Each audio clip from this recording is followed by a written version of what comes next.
Clara Peeters is one of the few known women artists of the 17th century and a master of still life paintings. While many artists of her time focused on religious scenes, Peeters chose a different path, creating incredibly detailed images of food, flowers, and other precious objects. One of her signature techniques was painting her own reflection, tiny self-portraits, hidden in the reflective surfaces of objects. Today we're going to explore her painting Still Life with Flowers, Gilt Goblet, Eatables, and Pewter Flagon, to understand how Peeters crafted this type of realism into a single artwork. Clara Peeters was most likely born in Antwerp.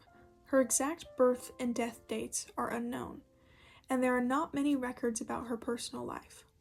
What we do know is that she was painting professionally by the early 1600s.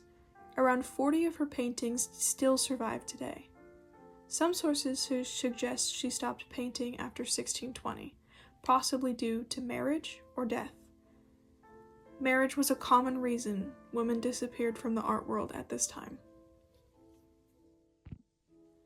In this painting, Clara Peeters displays an elegant still life.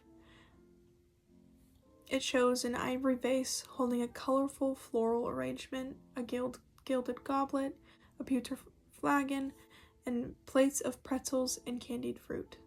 If you look closely, the flowers show different stages of bloom, some open, some budding, and even some on the table.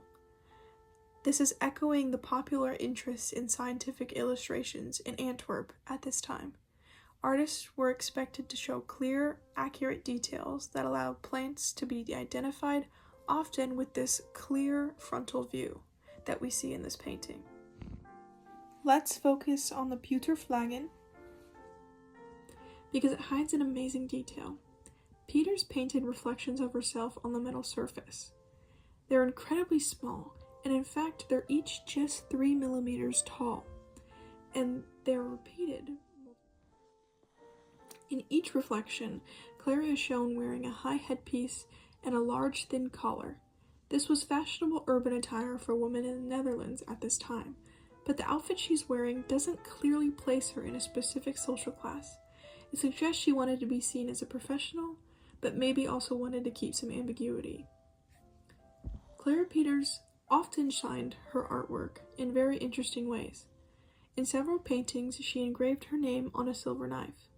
That same knife appears in at least 6 of her paintings, leading scholars to believe that it was a personal object she actually owned. While this specific painting does not include her signature knife, it still carries her personal mark, her image reflected back at us. Unlike many still lifes of the time, this painting doesn't include vanitas symbols. No skulls, hourglasses, or extinguished candles to remind viewers of death and passing of time. Instead, this painting feels more like a show of her technical mastery and an illusion of reality. The details are so lifelike, it almost tricks the eye. She captures the textures of the sugared candy, the dates, the dried fruit, and the pretzels so precisely that they almost feel real. It's believed that paintings like this were made for wealthy buyers, who would have appreciated both the luxurious subject matter and the artist's incredible skill. Clara Peeters wasn't just painting pretty objects. She was quietly inserting herself into the male-dominated art world. Her reflected face, engraved knives, and dazzling technique helped her stand out in the 17th century Flanders. And though her life still remains mysterious, her paintings speak volumes. They show us a woman artist who understood her value and wasn't afraid to reflect it back to the viewer.